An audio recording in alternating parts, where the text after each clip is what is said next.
सांगलीतील पंचशील नगरमध्ये घडलेल्या खून प्रकरणाचा संजयनगर पोलिसांनी अवघ्या काही दिवसात उलगडा करत आरोपीला गोवा राज्यातून अटक केली आहे।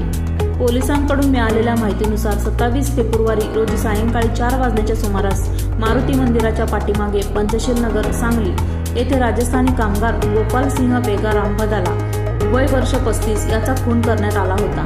आरोपी प्रेमकुमार पवनकुमार बराला वय वर्ष 21 राहणार जेतुसरा राज्य राजस्थान याने अज्ञात कारणावरून खोऱ्याच्या प्लास्टिक दांडक्याने डोक्यावर वार करून गोपाल सिंह बदाला याचा खून केला होता व घटनास्थळावरून फरार झाला होता। या प्रकरणी संजयनगर पोलीस ठाण्यात गुन्हा दाखल करण्यात आला होता।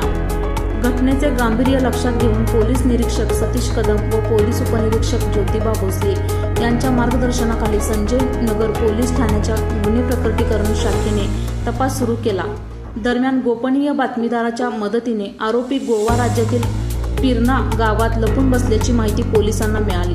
त्यानुसार पोलीस उपनिरीक्षक Jyotiba Bhosale, police head constable Kapil Salunkhe व पोलीस कॉन्स्टेबल सुशांत लोंढे यांनी गोवा येथे जाऊन शिताफीने कारवाई करत आरोपीला ताब्यात घेत अटक केली। या प्रकरणाचा पुढील तपास संजयनगर पोलीस ठाणे करत आहे।